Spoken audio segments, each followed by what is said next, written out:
नागौर के पशु प्रदर्शनी स्थल पर 21वें दिन धरना चल रहा है और इस धरने के दौरान रात्रि में मौजूद रहने वाले किसानों के लिए रोजाना कुछ न कुछ नया भी बनता है और ये सब कुछ इसलिए करना पड़ता है किसानों को क्योंकि वो रात भर इस धरने पर डटे रहते हैं। अब नवाचार खाने में भी किसानों को करना पड़ रहा है।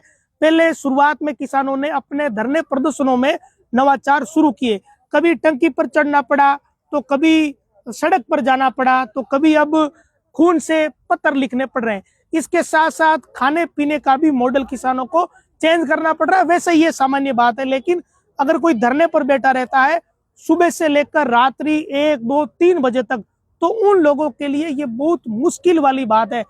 कड़ाके की ठंड इस वक्त पड़ रही है और केवल टेंट है, इस टेंट के भीतर 8-10 किसान तो पूरी रात यहीं सो रहे हैं, यहीं डट रहे हैं। तो इन किसानों के लिए जो साथी किसान है वो ये देख रहे हैं कि इनका स्वास्थ्य खराब नहीं हो, इन्हें खाना पीना अच्छे से मिल सके, कम से कम, है ना, ताकि किसान मजबूत यहाँ डटे हुए रह सके। तो आज इन किसानों ने एक कहीं की रेसिपी जो है वो आज की ये गट्टे की सब्जी है और साथ में आज आटे वाला सीरा और पकौड़ी बन रही। तो रोज कुछ ना कुछ कर रहे हैं किसान।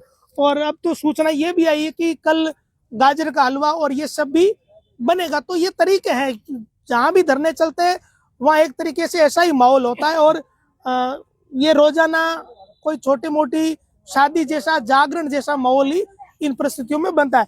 तो ये जो खाना पीना है ये करीब कितने दिन से यहाँ बन रहा है? पहले दिन से बन रहा है? बिल्कुल पहले दिन से ही बन रहा है और सबसे बड़ी बात है जन सहयोग से बन रहा है। हर व्यक्ति जो भी गांव से यहाँ आता है वो 1100 रुपए, 2100 रुपए, सब ने, आप चाहे लिस्ट देख लेना, सब ने अपने पैसे दे रखे हैं। और आज जो खाना बन रहा है अड़ाई की कोई कणदोई है उनकी तरफ से, उन्होंने स्पेशल आकर बोला कि आज रोज मेरी तरफ से, आज मेरी डाइट की तरफ से बनेगा और रोज बन रहा है। जो हमने जो जन सहयोग लिया है उसी से काम चल रहा है। अच्छा, जन सहयोग भी आ रहा है, कोई खुद यहाँ कर भी कर रहा है। आज जैसे आज के दिन का मैं बनवा मेरी तरफ से, तो आज अड़ाई की कोई कंडोई है उनकी तरफ से।